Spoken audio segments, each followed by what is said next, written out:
ನಮಸ್ಕಾರ, ರಿವ್ಯೂ ಚಾನಲ್ಗೆ ಸ್ವಾಗತ. ನಾನು ಸೌಖ್ಯ ಗಾಂವ್ಕರ್. ಮೂಡಾ ಕೇಸ್ನಲ್ಲಿ ಆಧಾರ ಅಂತಾನೆ, ಈ ಕೇಸನ್ನು ನಿರ್ಣಯಿಸುವಂತಹ ಡಾಕ್ಯುಮೆಂಟ್ ಅಂತಾನೆ ಸ್ನೇಹಮಯಿ ಕೃಷ್ಣ ಹೇಳ್ಕೊಳ್ತಾ ಬಂದಿರುವಂತಹ ಸ್ಫೋಟಕ ದಾಖಲೆಯೊಂದು ಈಗ ಪತ್ತೆಯಾಗಿದೆ ಅನ್ನುವ ಸುದ್ದಿ ಸಿಡಿದಿದೆ.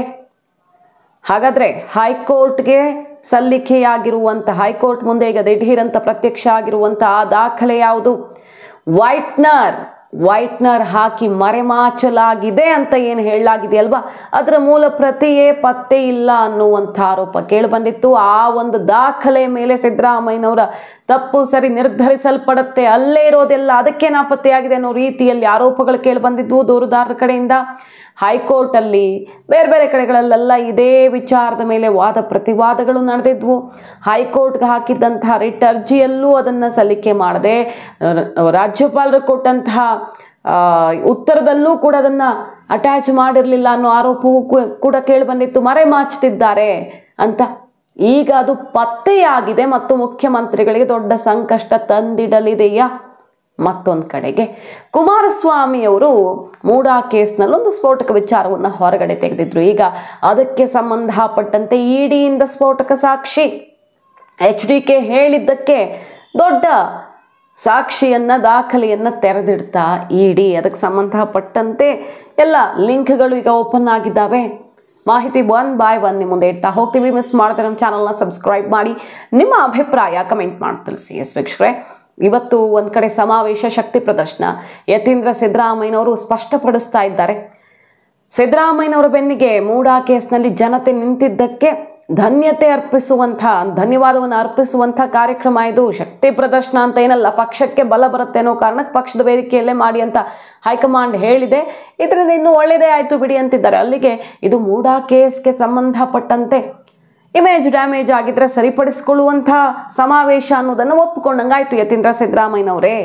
ಇಡಿ ರಾಜಕೀಯ ಪೂರಿತವಾಗಿ ಕೆಲಸ ಮಾಡ್ತಿದೆ ಅಂತೆಲ್ಲ ಅವರು ವಾಗ್ದಾಳಿ ನಡೆಸಿದ್ದಾರೆ, ಗಮನಿಸಬಹುದು. ಅಷ್ಟೇ ಅಲ್ಲ, ಸಿದ್ದರಾಮಯ್ಯನವರು 5 ವರ್ಷ CM ಆಗಿರ್ತಾರೆ, ಅದರಲ್ಲಿ ಯಾವುದೇ ಡೌಟ್ ಇಲ್ಲ, ಒಪ್ಪಂದನೂ ಇಲ್ಲ, ಮಣ್ಣು ಇಲ್ಲ ಅನ್ನೋದನ್ನು ಅವರು ಕ್ಲಿಯರ್ ಮಾಡ್ತಿದ್ದಾರೆ. ಪರಮೇಶ್ವರ್ ಅವರ ಅಸಮಾಧಾನ ಎಲ್ಲದರ ಬಗ್ಗೆ ರಿಯಾಕ್ಟ್ ಮಾಡ್ತಾ, ಇದು ಮೂಡಾ ಕೇಸ್ನಲ್ಲಿ ಜನರ ಸಪೋರ್ಟ್ ಸಿಕ್ಕಿದ್ದಕ್ಕೆ ಧನ್ಯವಾದ ತಿಳಿಸುವ ಸಮಾವೇಶ ಅಂದರು. ಸ್ವಶಕ್ತಿ ಪ್ರದರ್ಶನಕ್ಕೆ ನಿಂತಿದ್ದಾರೆ. ಬೈ ಎಲೆಕ್ಷನ್ ಗೆಲುವಿನ ಬಳಿಕ ಮೂಡಾ ಕೇಸ್ನಲ್ಲಿ ನಾನು ಗೆದ್ದಿದ್ದೀನಿ ಅನ್ನೋ ರೀತಿಯಲ್ಲೋ ಇದು, ಅಥವಾ ಸಮಸ್ಯೆ ಆದರೂ ಕೂಡ ಹೈಕಮಾಂಡ್ ಟಚ್ ಮಾಡಬಾರ್ದು ಅನ್ನೋ ರೀತಿಯಲ್ಲೋ ಒಂದು ಸಂದೇಶ ಕೊಡೋದು ಮೂಡಾ ಸುತ್ತಾ ಇದೆ ಅನ್ನೋದಂತೂ ಕ್ಲಿಯರ್. ಈ ಹೊತ್ತಲ್ಲೇ CBI ಇಡಿ ಸಂಕಷ್ಟ ಸಿದ್ದರಾಮಯ್ಯನವರಿಗೆ ಸುತ್ತಕೊಳ್ಳೋ ಥರ ಕಾಣಿಸ್ತಾ ಇದೆ.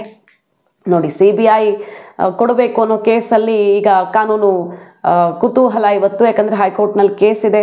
ಸಿದ್ದರಾಮಯ್ಯನವರು ಕೂಡ ಏಕಸದಸ್ಯ ಪೀಠದ ತೀರ್ಪಿನ ವಿರುದ್ಧ ಮೇಲ್ಪೀಠಕ್ಕೆ ಹೋಗಿದ್ದಾರೆ. ಅಲ್ಲೂ ಕೂಡ ಮಹತ್ವದ ವಿಚಾರ ಚರ್ಚೆಗೆ ಬರುತ್ತೆ. ಏನಾಗುತ್ತೆ ಅನ್ನೋದ್ರ ಬಗ್ಗೆ ಕುತೂಹಲ ಇದೆ. ಈಗ ಆ ದಾಖಲೆ ಪತ್ತೆಯಾಗಿದೆ ಅನ್ನೋದು ಬಹಳ ದೊಡ್ಡ ತಿರುವು ಅಂತ ಹೇಳ್ತಾ ಇದ್ದಾರೆ ಎಕ್ಸ್ಪರ್ಟ್ಸ್. ವೈಟ್ನರ್ ಹಾಕಿದಂಥ ಮೂಲ ದಾಖಲೆ ಎಲ್ಲಿಗೂ ಯಾಕೆ ಸಲ್ಲಿಕೆ ಮಾಡ್ತಿರ್ಲಿಲ್ಲ ಸಿದ್ದರಾಮಯ್ಯನವರು ಅಂತಾನೆ ಅಲ್ವಾ ಪ್ರಶ್ನೆ ಇದ್ದಿದ್ದು. ಅದಕ್ಕೆ ಕಣ್ಣಿಗೆ ಬಿದ್ದರೆ ತಾನೇ ಸಮಸ್ಯೆ ಆಗೋದು ಅಂತ ಮೊದಲ ಪೇಜ್ ಅಷ್ಟೇ ಸಲ್ಲಿಕೆ ಮಾಡ್ತಿದ್ರು, ಆ ಪೇಜನ್ನು ಸಲ್ಲಿಕೆನೇ ಮಾಡದೆ ಮುಚ್ಚಿಟ್ಟಿದ್ರು ಅಂತ ಆರೋಪ ಮಾಡಲಾಗಿತ್ತು. ದೂರುದಾರರೆಲ್ಲ ಹೇಳಿದ್ರು. ಈಗ ಆ ದಾಖಲೆ ಹೈಕೋರ್ಟ್ ಕೈಗೆ ಹೋಗಿದೆಯಂತೆ. ಹಾಗಾಗಿ ಹೈಕೋರ್ಟ್ ಇದನ್ನು ಯಾವ ರೀತಿ ಪರಿಗಣಿಸುತ್ತೆ, ಅಲ್ಲಿ ಏನಿದೆ, ಇಂಥದ್ದೇ ಬಡಾವಣೆಯಲ್ಲಿ ಅಂತ ಕೇಳಿದ್ದಾರೆ ಅಂತ ಇರೋದ್ರಿಂದನೇ ಮುಚ್ಚಿದ್ದಾರೆ ಈಗ ಅಂತ ಹೇಳ್ತಿರೋದು. ದೇವನೂರು ಬಡಾವಣೆ ಅಥವಾ ಸಮಾನಾಂತರ ಬಡಾವಣೆ ಅಂತ ಕೆಳಗಡೆ ಇದೆ. ಬಟ್ ಇಂಥದ್ದೇ ಅಲ್ಲಿರೋದ್ರಿಂದ ಅಲ್ಲಿ ಮಾತ್ರ ವೈಟ್ನರ್ ಹಾಕಿದ್ದಾರೆ ಅನ್ನೋದ್ರ ಬಗ್ಗೆ ಆರೋಪ ಕೇಳಿ ಬಂದಿದ್ದಿಲ್ವ, ಕಾದು ನೋಡಬೇಕು.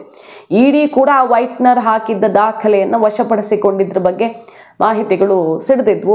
ಈಗ ಹೈಕೋರ್ಟ್ಗೆ ಆ ಪ್ರತಿ ತಲುಪಿದೆಯಂತೆ. ಅದು ಎಲ್ಲಿಂದ ಹೋಯಿತು, ಯಾವ ರೀತಿ ಅದು ಮಹತ್ವ ಪಡ್ಕೊಳ್ಬಹುದು ಈ ಕೇಸ್ನಲ್ಲಿ ಅನ್ನೋದು ಈಗ ಕುತೂಹಲಕ್ಕೆ ಕಾರಣ ಆಗಿದೆ. ಇದು ನಂಬರ್ 1. ಎರಡನೇದಾಗಿ ಕುಮಾರಸ್ವಾಮಿಯವರು ಆರೋಪ ಮಾಡಿದ್ದೇನು ಆರಂಭದಲ್ಲಿದು, ಒಂದು ಭೈರತಿ ಸುರೇಶ್ ಅವರು ಹೆಲಿಕಾಪ್ಟರಲ್ಲಿ ಬಂದು ಹೊತ್ಕೊಂಡು ಹೋಗಿದ್ದಾರೆ ಅಂತ.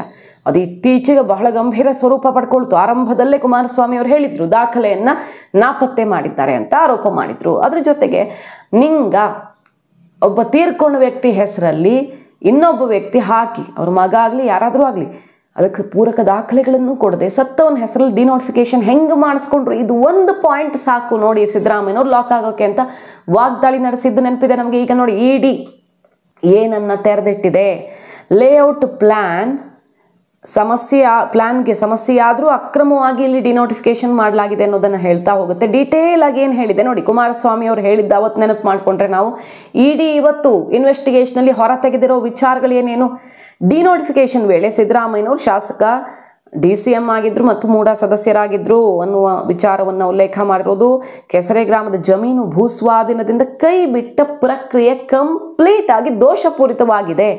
ಅಂದರೆ ಈ ಭೂಸ್ವಾಧೀನದಿಂದ ಕೈ ಬಿಟ್ಟಿದ್ದು ಸಿದ್ದರಾಮಯ್ಯನವರು ಪವರಲ್ಲಿದ್ದಾಗ, ಮತ್ತು ಆಮೇಲೆ ಅದೇ ಜಮೀನಿನ ಸುತ್ತ ಇದೆಲ್ಲ ನಡೆಯುತ್ತೆ. ಸೊ ತುಂಬ ಪ್ಲ್ಯಾನ್ಡ್ ಆಗಿ ಒಂದೊಂದು ಹಂತದಲ್ಲೂ ಸಿದ್ದರಾಮಯ್ಯನವರು ಅಧಿಕಾರದಲ್ಲಿದ್ದಾಗ ಮಾಡ್ಕೊಂಡು ಬಂದಿದ್ದಾರೆ ಅಂತಲ್ವ ಆರೋಪ ಇರೋದು.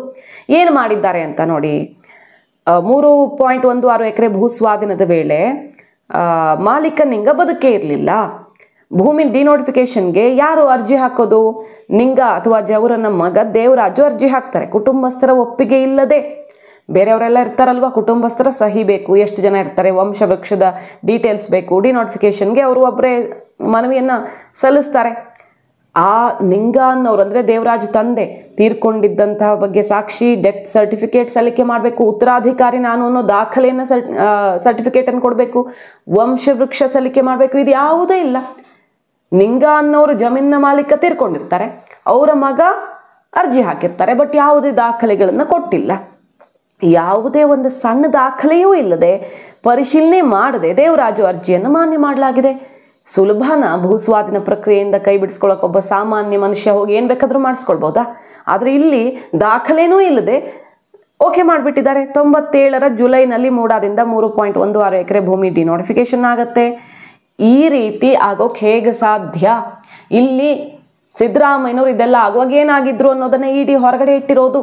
2010ರಲ್ಲಿ ಸಿದ್ದರಾಮಯ್ಯನವ್ರ ಪತ್ನಿ ಪತ್ರ ಬರೆದಿರ್ತಾರೆ, ಅದು ಪ್ರಾಸೆಸ್ ಆಗೋದು 2014ರಲ್ಲಿ. ಸೊ ಈ ಕೇಸ್ಗೆ ಸಂಬಂಧಪಟ್ಟಂತೆ ಒಂದೊಂದು ಬೆಳವಣಿಗೆಗಳಾಗಿರೋದೆಲ್ಲ ಒಂದು ಸಿದ್ದರಾಮಯ್ಯನವರು ಉಪಮುಖ್ಯಮಂತ್ರಿ ಆಗಿದ್ದಾಗ, ಅವರು ಪ್ರತಿಪಕ್ಷ ನಾಯಕರಾಗಿದ್ದಾಗ, ಇಲ್ಲ ಅವರು CM ಆದಮೇಲೆ 2014ರಲ್ಲಿ, ಈ ಥರ ಮಧ್ಯೆ ಅಲ್ಲಲ್ಲಿ ಗ್ಯಾಪು, ಇವ್ರ ಪವರ್ಗೆ ಬಂದಾಗ ಪ್ರಾಸೆಸ್ಸು. ಇದು ಹೆಂಗಾಯಿತು ಅನ್ನುವಂಥ ವಿಚಾರವನ್ನು ಕನೆಕ್ಟಿಂಗ್ ದಿ ಡಾಟ್ಸ್ ಮಾಡೋ ಕೆಲಸವನ್ನು ಇಡಿ ಮಾಡಿದೆ. ಈಗ ಅದು ಸಿದ್ದರಾಮಯ್ಯನವ್ರಿಗೆ ಸಂಕಷ್ಟ ತಂದಿಡುತ್ತೆ ಅಂತ ಹೇಳ್ತಿರೋದು. ಸೊ ಹೈಕೋರ್ಟ್ ಮುಂದೆ ಇದೆಲ್ಲ ವಿಚಾರಗಳು ಬರಲಿವೆ.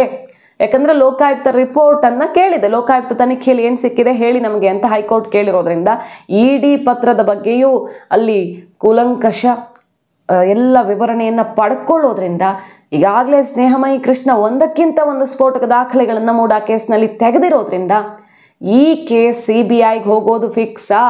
ಅದು ದೂರುದಾರರ ಆತ್ಮವಿಶ್ವಾಸ, ಕಾದು ನೋಡಬೇಕು. ಒಟ್ಟಿನಲ್ಲಿ ಈಗ ವೈಟ್ನರ್ ದಾಖಲೆ ಹೈಕೋರ್ಟ್ಗೆ ಹೋಗಿದೆ ಅನ್ನೋದು ಸಿದ್ದರಾಮಯ್ಯನವ್ರಿಗೆ ದೊಡ್ಡ ಸಂಕಷ್ಟ ತಂದಿಡಲಿದೆಯಾ ಅನ್ನೋದು ಕುತೂಹಲಕಾರಿ ಬೆಳವಣಿಗೆ. ಮಾಹಿತಿ ನಿಮ್ಗೆ ಇಷ್ಟ ಆಗಿದ್ರೆ ಮಿಸ್ ಮಾಡಿದ್ರೆ ನಮ್ಮ ಚಾನಲ್ನ ಸಬ್ಸ್ಕ್ರೈಬ್ ಮಾಡಿ, ನಿಮ್ಮ ಅಭಿಪ್ರಾಯ ಕಮೆಂಟ್ ಮಾಡಿ ತಿಳಿಸಿ. Thank you.